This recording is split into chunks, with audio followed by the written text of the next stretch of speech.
नमस्कार दोस्तों, मैं विकास सिसोदिया आपका स्वागत करता हूं महादेव गुरुकुल युवा क्रांति मंच पर। इस मंच के ज़रिए हमारी कोशिश होती है कि अपने भारत के जो हमारा कल्चर रहा है, हमारे रीति रिवाज रहे हैं, अध्यात्म को लेके, योग को लेके, आयुर्वेद को लेके, युवा शक्ति को लेके, तो हम इस मंच के थ्रू वो सभी बातें आप तक पहुंचा सकें।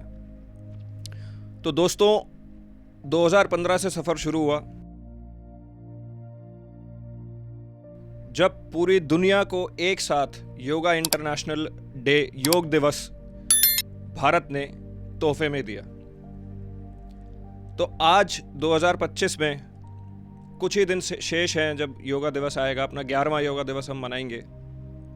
तो इसी खास मौके के लिए हमारे साथ पतंजलि के वरिष्ठ चिकित्सक, योग आयुर्वेद को अपना जीवन समर्पण करने वाले डॉक्टर अनिल कुमार शर्मा जी हमसे जुड़े हैं। तो हम तो इनको वैद जी बोलते हैं एंड ये जाने भी वैद जी के नाम से ही जाते हैं। तो मैं चाहूँगा कि आप वैद जी का स्वागत करें। वैद जी, बहुत बहुत स्वागत है आपका। नमस्कार, हर हर महादेव। वैद जी, जैसा कि अब योग दिवस बस आने ही वाला है, आज 17 तारीख को, ये 21 को 3-4 दिन बचे हैं बस। तो कुछ योग दिवस के बारे में हमें बताइए कि योग दिवस को लेकर के जो लोग सोचते हैं, कई लोग तो ऐसा होता है कि योग दिवस आया, उसी दिन योग किया और उसके बाद छोड़ दिया। ज़्यादातर ऐसे ही करते हैं, कई बार मैंने भी खुद भी ऐसे ही किया है। तो आजकल की भागदौड़ भरी ज़िंदगी में योगा का क्या इम्पोर्टेंस है? तो और ऐसे भाई या बहनें हमारी जो आज योग दिवस को ही अपना टारगेट करके चलें अगर, तो वो योग शुरू करना चाहते हो, तो उनको क्या आप बताना चाहेंगे? देखिए, अभी आपने बताया ना कि योग दिवस के दिन हम योगा करते हैं और उसके बाद हम छोड़ देते हैं। ये 10 सालों से निरंतर जो योगा डे हम मनाते हैं, इसके पीछे रीज़न ही यही है कि हम योग को अपने लाइफ में उतारें। योग एक दिन का नहीं है, ठीक है ना। लोग कहते हैं ना, पहला जन्म माँ के कोख से होता है और दूसरा जन्म योग से होता है। अगर आपने योग को अपने लाइफ में उतार लिया तो आजीवन जब तक आप जिएंगे स्वस्थ जिएंगे, और जब जाएंगे तो स्वस्थ जाएंगे। सही बात। तो योग तो हमारे लाइफ का हिस्सा है। अगर हमने योग को, पूरी दुनिया सुधर जाएगी अगर हमने योग को अपना लिया। तो सबके अंदर डिसिप्लिन आ जाएगा। जो आज बच्चे भटक गए हैं, हमारे एडिक्शन, ये सब चीज़ें ख़त्म हो जाएगी। कुछ नहीं करना है, बस हर घर में योग को पहुंचाना है, ठीक है ना। तो बिल्कुल, जैसे हम जानते हैं, अब हमारे दर्शक भी जानते हैं कि आप योग से काफ़ी सालों से जुड़े हैं। 2005 से तो आपने प्रैक्टिस शुरू कर दी थी। जी हाँ, है ना। हम 2005 में पास आउट हुए थे। हाँ जी। और एक्चुअली हम लोगों का कल्चर भी रहा है। हम लोग पीछे से भी स्पिरिचुअल, मतलब घर में पूजा पाठ का माहौल था, योगा का माहौल था, ठीक है। तो कहीं ना कहीं हम लोगों के ब्लड में भी वो चीज़ें थी। तो कहीं ना कहीं ये प्रेरणा आपको योग से जुड़ने की, अध्यात्म से जुड़ने की, आयुर्वेद से जुड़ने की, तो ये प्रेरणा कहीं ना कहीं आपको अपने घर से मिली है? घर से मिली है। और आफ्टर वो जो चीज़ें विहंगम रूप ली है, उसके पीछे हमारे स्वामी रामदेव जी का हाथ है। अच्छा जी। तो वैसे तो आपको देखो, हम तो आपके सामने तिनका मात्र भी नहीं है जितना आपको योग आयुर्वेद का ज्ञान है। तो हम आपसे अब ये थोड़ा सा इस चीज़ पर आप थोड़ा फोकस कीजिए और हमारी ऑडियंस को और हमें भी साथ में बताइए कि हम योग दिवस से कैसे, किन किन चीज़ों से शुरू कर सकते हैं और उनको धीरे धीरे किस लेवल तक लेके जा सकते हैं।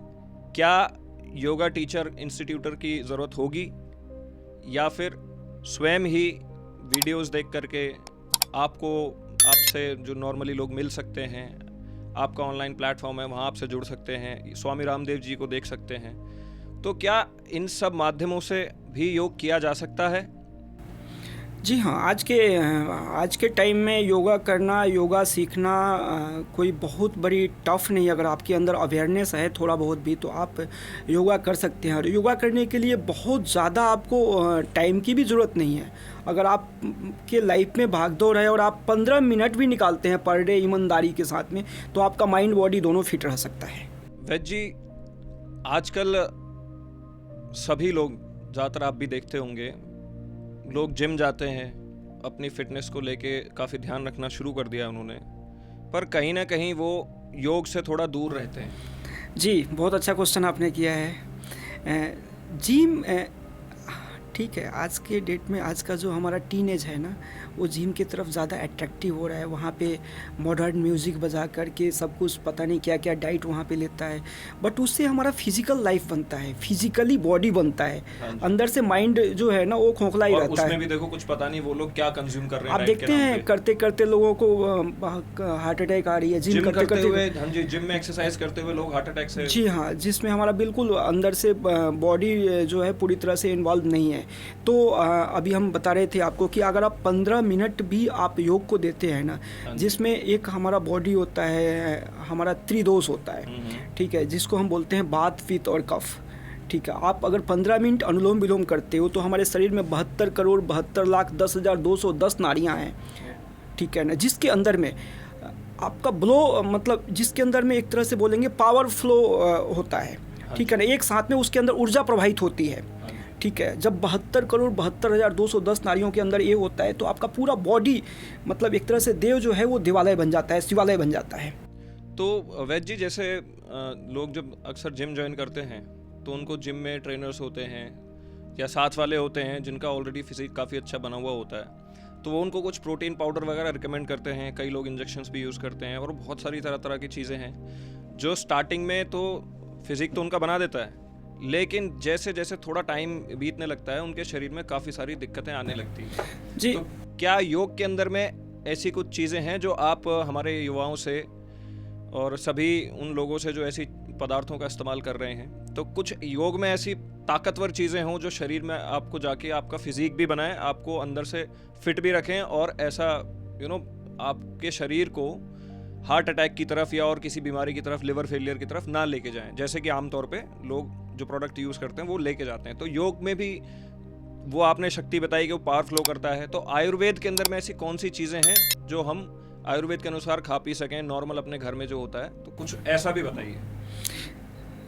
बड़ी अच्छी क्वेश्चन है आपकी। आयुर्वेद में योग में जाते हैं तो आपने देखा होगा प्री डाइट होता है, पोस्ट डाइट होता है, पता नहीं क्या क्या होता है। तो आयुर्वेद में आपको वैसे आयुर्वेद में आपको इसकी ज़रूरत नहीं है। अगर आप 5 मिनट भस्त्रिका प्राणायाम करते हो ना, तो भस्त्रिका प्राणायाम में यही होता है, आपकी पूरे बॉडी के अंदर में एक तरह से ऊर्जा प्रवाहित होती है, एक्टिव हो जाते हैं, सेल्स सारे एक्टिव हो जाते हैं। तो आपको वो जो प्री डाइट की जो ज़रूरत है उसकी ज़रूरत नहीं है, ठीक है। अगर आपने 5 मिनट आपने इसको भस्त्रिका प्राणायाम किया, तो हम कोई भी जब योगा शुरू करते हैं उसके पहले हम 5 मिनट स्टार्टिंग में हम भस्त्रिका से स्टार्ट करते हैं। आफ्टर जब हम अनुलोम विलोम, कपालभाति एक ऐसी वो है जिससे हमारे पूरे बॉडी में ब्लड का फ्लो बढ़ जाता है, ठीक है ना। तो अगर फिर भी आपको लगता है कि बच्चा कमज़ोर है या उसको कुछ डाइट चाहिए, तो ओनली एक अश्वगंधा पाउडर एक ऐसी चीज़ है। अश्वगंधा पाउडर अगर वो 1 चम्मच सुबह शाम लेता है तो उसके बॉडी की सारी रिक्वायरमेंट उससे पूरी हो जाएगी, उसको अलग से कुछ भी लेने की जरूरत नहीं है। बिल्कुल, अश्वगंधा, शिलाजीत, अश्वशिला, बहुत ये तो बहुत कुछ हो गई, बट ओनली अश्वगंधा ही उसकी अश्वगंधा उसकी पूरी कर देगा, तो ठीक है ना। बच्चों की हाइट नहीं बढ़ रही है, बच्चों का हेल्थ मतलब योग एक ऐसा बहुत आजकल हमारे एक समाज में भ्रांतियाँ भी है कि तुम तो बहुत पतले हो, तुम्हें योग की क्या ज़रूरत है, तुम तो बहुत मोटे हो, तुम्हें ज़रूरत है। तो योग एक ऐसा चीज़ है ना, हमारे बॉडी को बैलेंस रखता है। बिल्कुल सही बात। जो पतले हैं उसको मतलब बैलेंस में लाएगा, जो मोटे हैं उसको मतलब उसकी सही जो वेट होनी चाहिए वहाँ पे वो लाएगा। तो वैद्य जी, जैसा आपने बताया कि कुछ आपने भस्त्रिका के बारे में बताया, कपालभाति बताया, तो कुछ ऐसे योग आसन और कुछ प्राणायाम हमारे दर्शकों को बताओ जो आपको लगता है कि उनकी डेली जो लाइफ रूटीन है उसमें अगर वो उनको ऐड करते हैं, उन आसनों को, उन योगा को, मेडिटेशन को, तो उनकी ज़िंदगी में क्या क्या फ़र्क आ सकता है और कितना पॉजिटिविटी की तरफ वो बढ़ सकते हैं। हम तो कहते हैं ना कि अगर आपके पास बिल्कुल भी टाइम नहीं है, जो आजकल के युवा बोलते हैं मेरे पास टाइम नहीं है, तो बैठे बैठे जो भी अपना काम कर रहे हैं, अपनी ऑफिस में भी बैठे बैठे वो गहरी अगर सांसें लेते हैं ना, हाँ जी, बोलते हैं लोग ऊपर वाले ने सांसें लिख करके दिया है, लिख करके भेजा है, तो सांसों की फ्रीक्वेंसी को थोड़ा सा बढ़ा मतलब कम कर देना है। आप 1 मिनट में पता लगा पहले 50, 60, 70 बार सांस लेते हो, उसको थोड़ा गहरा लो, जिससे वो जो ब्लड का फ्लो है, जो ऑक्सीजन है ना आपके सेल्स के लास्ट पॉइंट तक पहुँचे, तो उससे भी आपकी योगा हो जाती है, उससे भी आप अपने आप को फिट रख सकते हैं। कुछ आप आसन बताना चाहें?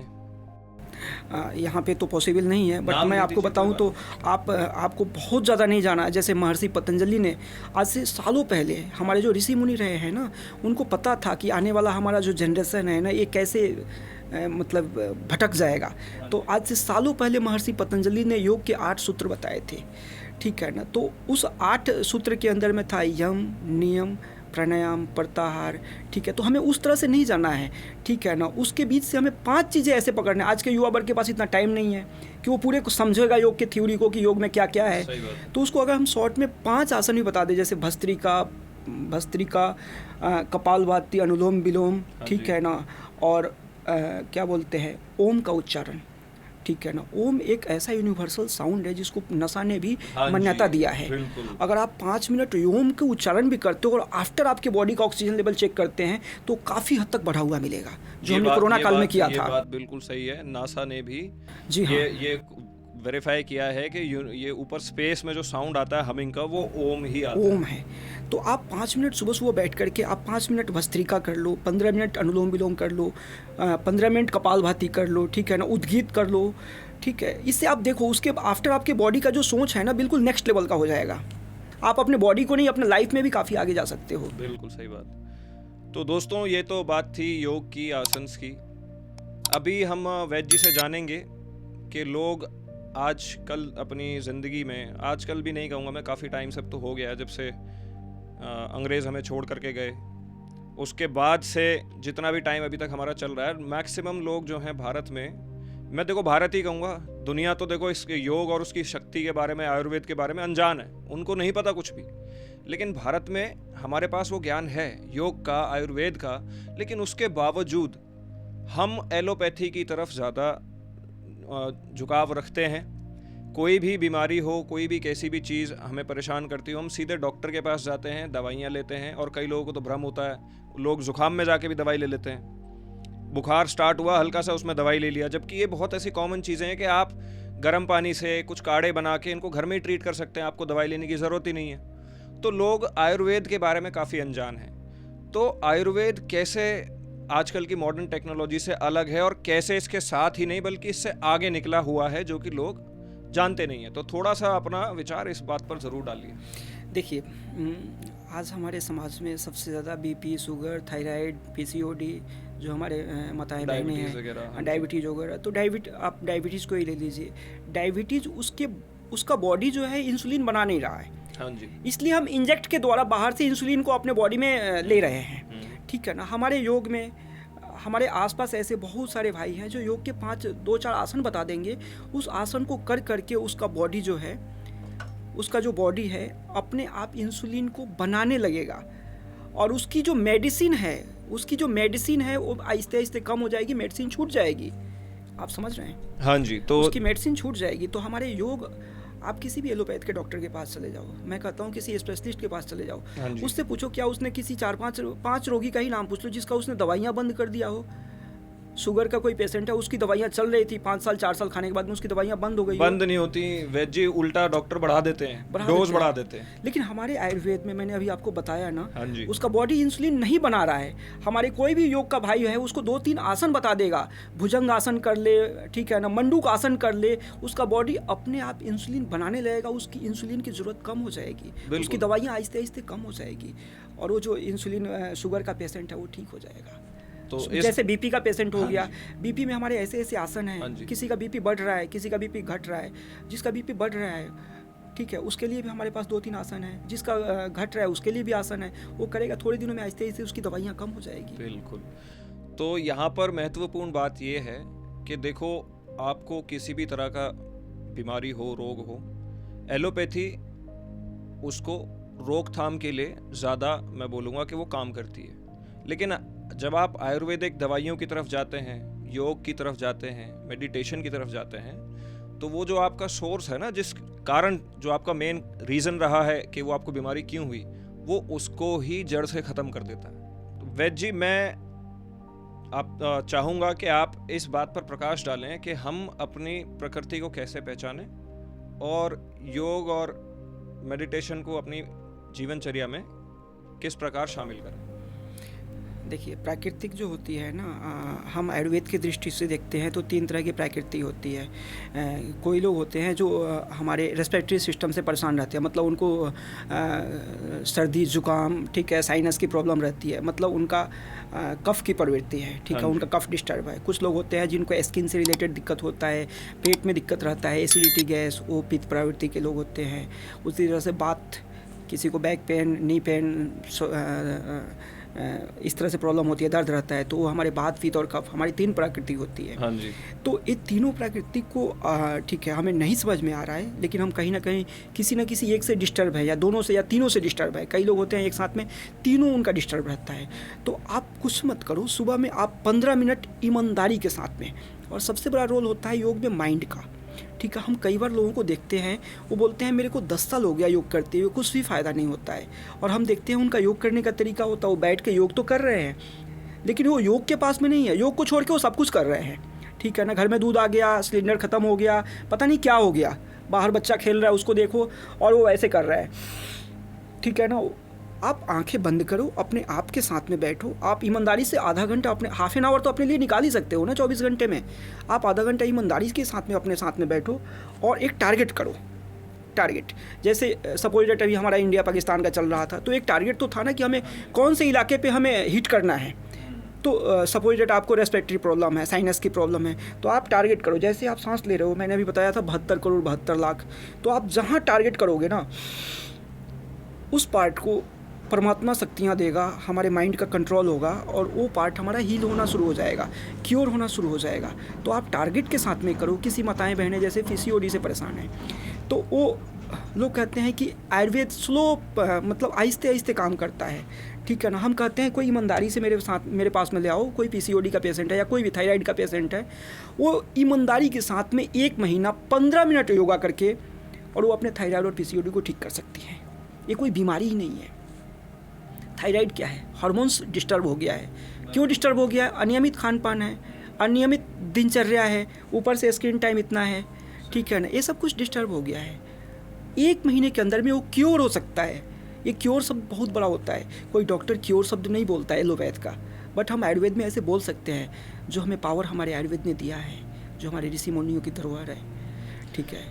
तो ये स्लो प्रोसेस नहीं है, ये फास्ट प्रोसेस है, बट आप तरीके से करें तो सही। हाँ। आजकल लोगों को करना कुछ नहीं है, भैया डॉक्टर साहब एक टैबलेट लिख दो और हम खाते रहें और सब कुछ करते रहें, ठीक है ना। तो बस वही हो रहा है। तो वैद्य जी, कुछ टैबलेट से मुझे ध्यान आया, कुछ ऐसा आप घरेलू नुस्खे बता सकें लोगों को, जो कि जैसे नॉर्मल जुकाम हो गया, बुखार हो गया, नॉर्मल कुछ आसन बता दो, नाम लेकर के कुछ आसनों के, जैसे लोअर बैक पेन है लोगों को, जोड़ों में दर्द हो रहा है, तो कुछ घरेलू नुस्खे साथ में कुछ आसन आप बता सको उनके लिए।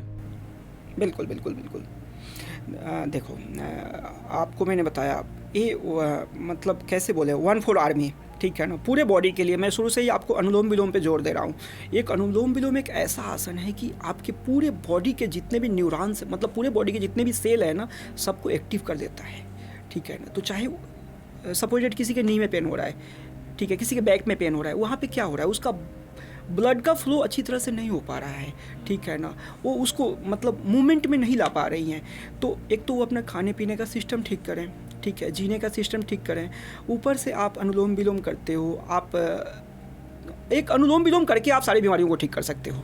अच्छा जी, अनुलोम विलोम में इतनी ताकत होती है, बट सही से ध्यान के साथ में करना है। ये नहीं कि हम अनुलोम विलोम कर रहे हैं और हमारा ध्यान कहीं और है, किचन में है, कहीं बाथरूम में है, ठीक है ना। ऐसे नहीं होना चाहिए।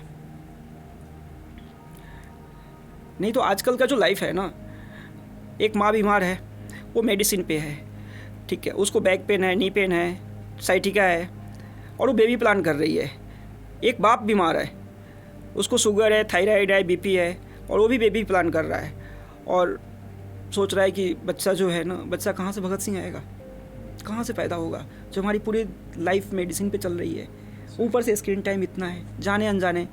आजकल तो सर वैद्य जी, स्क्रीन टाइम की आप बात कर रहे हो कि स्क्रीन टाइम, अब पेरेंट्स क्या करने लगे हैं कि छोटे छोटे बच्चों, 1.5 साल के, 2-2 साल के, 3-3 साल के बच्चों के हाथ में फ़ोन रहता है। जैसे ही उनसे फ़ोन लेते हैं वो चिड़चिड़ हो जाते हैं, रोना शुरू कर देते हैं, और पेरेंट्स उनको चुप कराने के लिए फिर फ़ोन दे देते हैं। तो मैं ऐसे केसेस भी बहुत देख रहा हूँ कि जहाँ छोटे छोटे बच्चों की आंखों पे 4-4, 5-5, 6-6 नंबर का चश्मा लगा हुआ है। आपने सही बोला, अभी चश्मे की बात जो बताया, तो कहीं ना कहीं देखो पेरेंट्स का भी इसमें मैं लापरवाही ही कहूँगा।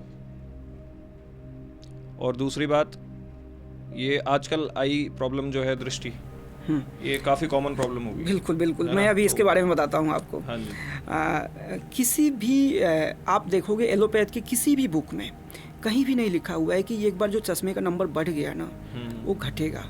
इवन कोई भी आपका आई स्पेशलिस्ट नहीं बताएगा कि नंबर जो बढ़ गया, ठीक है ना, वो घटेगा, ठीक है ना। बट हमने आयुर्वेद में ऐसे हमारे पास में बहुत सारे बच्चे हैं, बच्चे तो बच्चे हैं, हमारे पास में 60-60 साल के ऐसे पेशेंट भी है, मतलब 60-60 साल के ऐसे लोग भी हैं जिनका चश्मा उतरा है, ठीक है। मैं 2-3 छोटे मोटे टेक्निक बता देता हूँ और वो बच्चे करेंगे और उनका चश्मा उतर जाएगा। और मुझे लगता है आज के डेट में सबसे बड़ी क्वेश्चन है माँ बाप के लिए, बच्चों के लिए और हमारे अर्थ के लिए भी। आप एक भगोने में पानी ले लो, भगोना या कोई पतीला या बाल्टी हो, उसमें एक कोई कॉइन आप डाल दो, कोई सिक्का 1 का 5 का 10 का कोई भी आप डाल दो, और बच्चे बूढ़े जिसको भी चश्मे हटाने हैं या नंबर बढ़ाने हैं, वो लंबा गहरा सांस ले और उस पानी के अंदर में अपने सर को डाले, ठीक है ना। डालने के बाद में आँख को खोले और खोलने के बाद में उस कॉइन को देखे। शुरू में हो सकता है 2-4 बार 10 बार उसको धुंधला दिखाई देगा, वो शायद कॉइन नहीं दिखेगा, लेकिन वो करेगा तो प्रैक्टिस से बार बार करेगा तो उसको वो कॉइन दिखने लगेगा। अच्छा जी, ठीक है ना, इस प्रैक्टिस से। हाँ, इसके बाद आफ्टर वो ऐसे कर सकता है, जैसे सुबह हम उठते हैं, पानी पीते हैं, ठीक है, पानी पिए और लास्ट का जो घूंट बच जाता है ना उसको मुंह में पूरा भर लें, मुंह में भर करके, और हम अपने आँखों के ऊपर पानी की छींटा मार सकते हैं, ठीक है ना। तीसरा होता है कि हम जब नहाने के लिए जाते हैं तो नहाते समय हम पानी का मुंह में पूरा घूंट भर लें और ऊपर से हम पानी आँखों को खोल करके हम अपना, चाहे शावर से नहा रहे हैं या कैसे भी नहा रहे हैं, तो उससे भी 3-4 बार जब हमारे मुंह दुख जाए तो उसके बाद में उस पानी को फेंकें और फिर पानी को भरें। ऐसे अगर हम करते हैं, और दृष्टि आई ड्रॉप, ठीक है, पर डे हम बच्चों को या बड़े को जिसको भी चश्मा हटाना है हम डालते हैं, 1 महीने के अंदर में उस पर चश्मे का नंबर कम हो जाएगा, तो चश्मा हट जाएगा। दृष्टि आई ड्रॉप जो, सॉरी माफ़ कीजिएगा, दृष्टि आई ड्रॉप जो है, इसको क्या इसका नियम है, कितनी ड्रॉप्स डाल सकते हैं और कितनी बार दिन में इसको यूज़ करना है? दिन में 1 बार सफिशिएंट है। कितनी ड्रॉप्स डालनी है इसकी? 1 से 2 बूंद, ठीक है। बिल्कुल। इसका कोई साइड इफेक्ट नहीं है, इसके मतलब साइड इफेक्ट तो आज तक हमने नहीं देखा है, फ़ायदे तो बहुत सारे देखे हैं। हाँ, अभी थोड़े दिन पहले हमारे पास एक पेरेंट्स आए थे, उसके बच्चे का चश्मा पता नहीं 3 या 4 नंबर था, कुछ था, वो आए थे, मैंने उनको ये सारी टेक्निक जो अभी मैं बताया हूँ आपको, मैंने उनको बताया था, और जो 1-1.5 महीने बाद आए तो हमारे पास उन्होंने कंप्लेन किया कि सर बच्चे के सर में दर्द रह रहा है कई दिनों से, ठीक है ना, क्या कारण हो सकता है, कैसे हो सकता है। चश्मा चूँकि बच्चे बहुत दिनों से लगा रहा था, मैंने कहा चश्मा उसको, वो फिर आई के पास भी ले गए, मैं कहा एक बार चेक करवा लेना, वहाँ भी ले गए तो वहाँ उसका नंबर ही ख़त्म हो गया था, और दर्द इसलिए उसके सर में हो रहा था कि वो चश्मा लगा रहा था। अच्छा, ठीक है ना, और उसका चश्मा उतर गया था, यहीं का है, उसका सब कुछ है मेरे पास में, यहीं नियर बाई दादरी के गाँव का है जी। तो इतनी पावर है।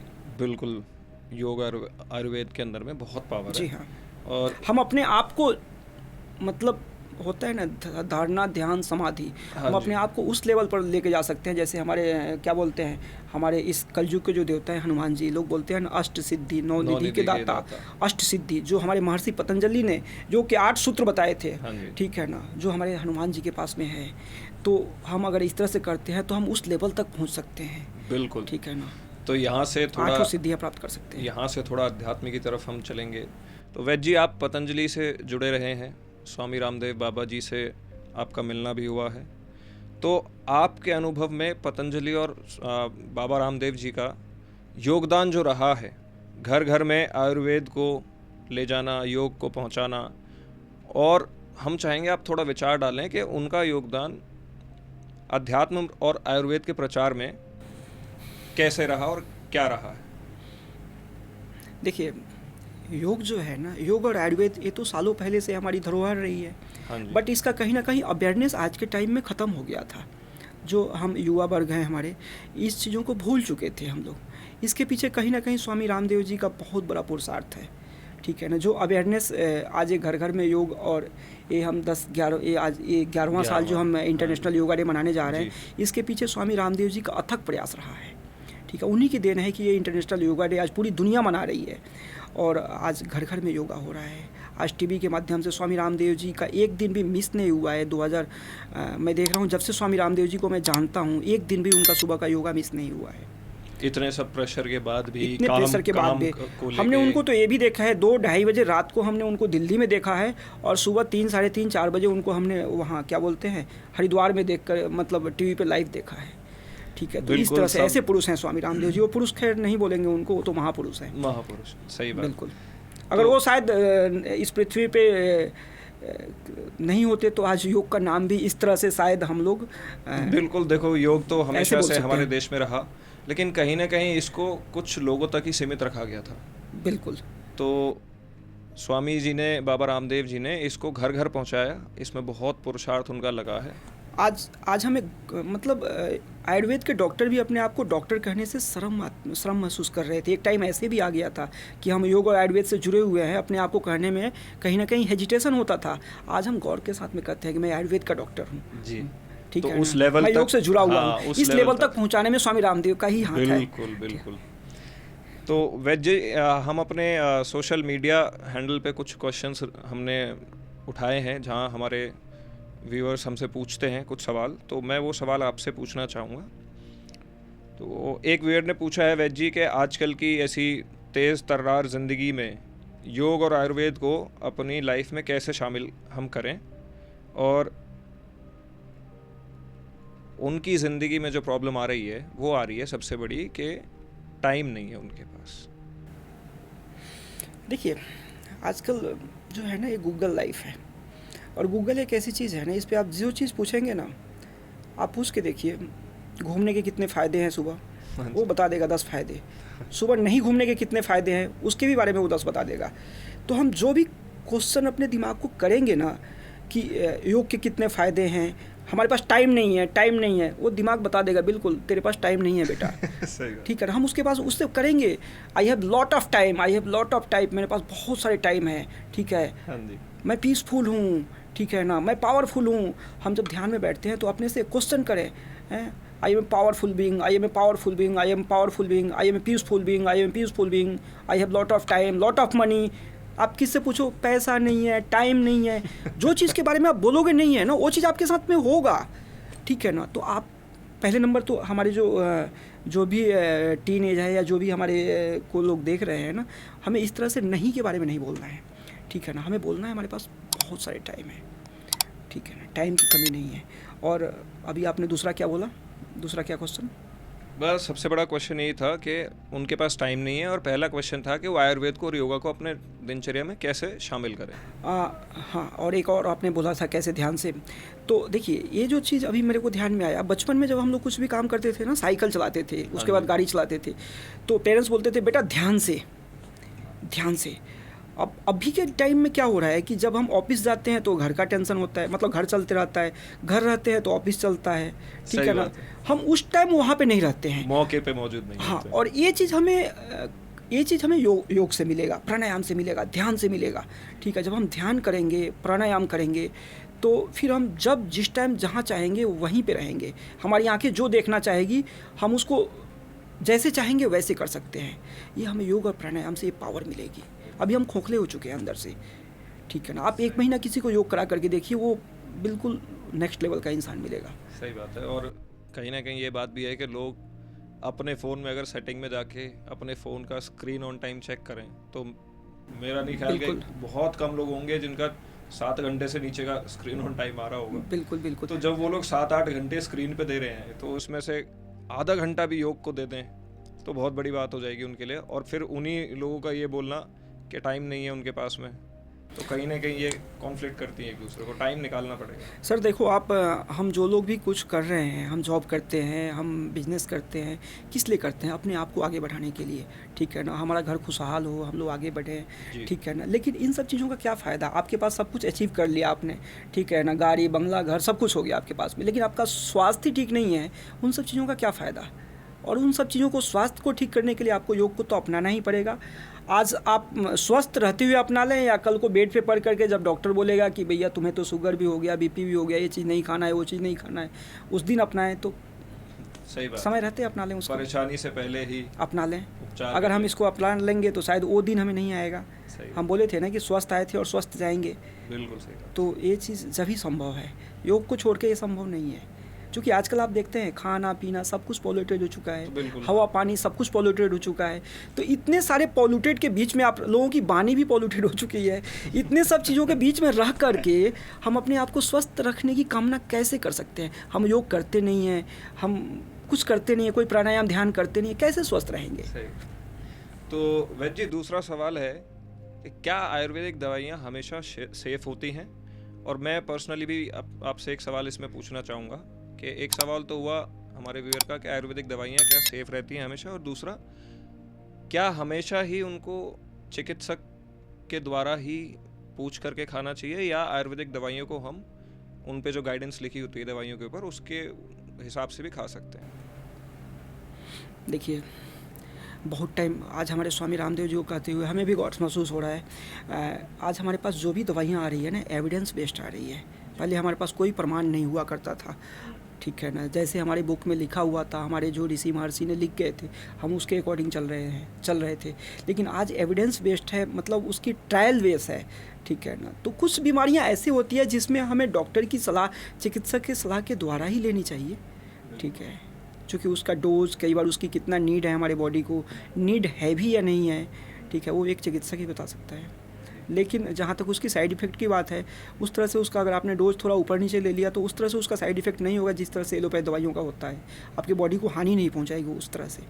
वैद्य जी, आपने हमें योग, आयुर्वेद, अध्यात्म, ध्यान, इन सभी महत्वपूर्ण बातों पर आज जो आपने अपना ज्ञान हमें दिया है, अंत में मैं आपसे चाहता हूँ कि हमें और हमारे दर्शकों को कुछ ऐसा संदेश, ऐसी कुछ हमें शिक्षा दीजिए जिससे कि हम इन योग की तरफ, आयुर्वेद की तरफ, अध्यात्म की तरफ, ध्यान की तरफ अपने जीवन को बढ़ा सकें। देखिए, योग जो है ना, योग करने से पहले इंटरेस्ट, योग आखिर कोई क्यों करेगा? जिम में जाते हैं तो वहाँ म्यूजिक बजता है, उसको मज़ा आता है म्यूजिक सुन के या तरह तरह के गाने सुन करके। योग में भी अगर हमें शुरू में दिक्कत हो रहा है योग करने में, या योग में मज़ा नहीं आ रहा है, तो किसी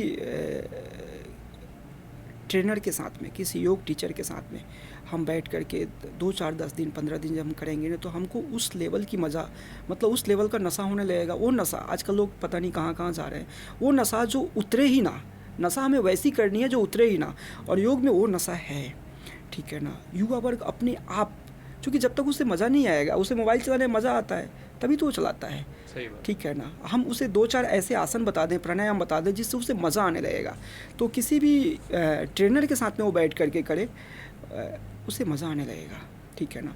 और उसे अपने आप में लगेगा कि कुछ चेंजिंग हो रहा है, उसके व्यवहार में चेंजिंग हो रहा है, वो जिस भी फील्ड में है उसमें उसे प्रमोशन मिलना शुरू हो जाएगा।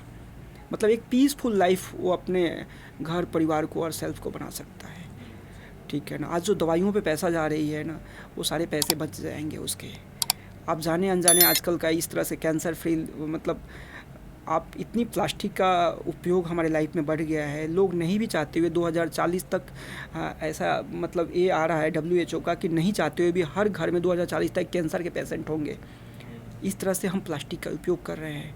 आप देखेंगे सागर में चलेंगे, ठीक है ना, इतने प्लास्टिकों का ये हो रहा है, हर घर में प्लास्टिकों का हुआ है, हर काम प्लास्टिक के साथ में हो रहा है। तो आपके बॉडी में, आप अगर एक मतलब हम एक गेहूं का दाना भी वो कर रहे हैं ना, उपजा रहे हैं, उसके अंदर भी प्लास्टिक के कण हैं, माइक्रो लेवल पे हैं, ठीक है। तो इन सब से बचने के लिए योग तो करना ही होगा आप, और थोड़ा तरीके से आप करोगे तो आपको मज़ा भी आएगा। प्राणायाम के साथ में, ध्यान के साथ में आपको मज़ा भी आएगा, आपको फिर योग सहज लगने लगेगा जी, बिल्कुल। फिटनेस के साथ में आपकी ये मेंटल लाइफ भी काफ़ी आगे बढ़ जाएगी।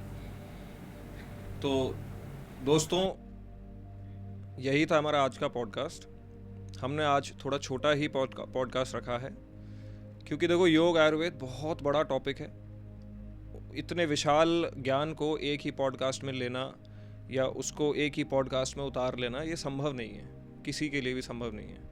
तो हम ऐसे ही छोटे छोटे वीडियोस के थ्रू आपको पर्टिकुलर स्पेसिफिक चीज़ों को लेकर के अलग अलग पॉडकास्ट हम आप तक पहुंचाएंगे, जिसमें वैद्य जी से हम स्पेसिफिकली पूछेंगे कि थायराइड के लिए हम लोग क्या मेजर्स ले सकते हैं, क्या आयुर्वेदिक दवाइयाँ ले सकते हैं, क्या योग आसन कर सकते हैं।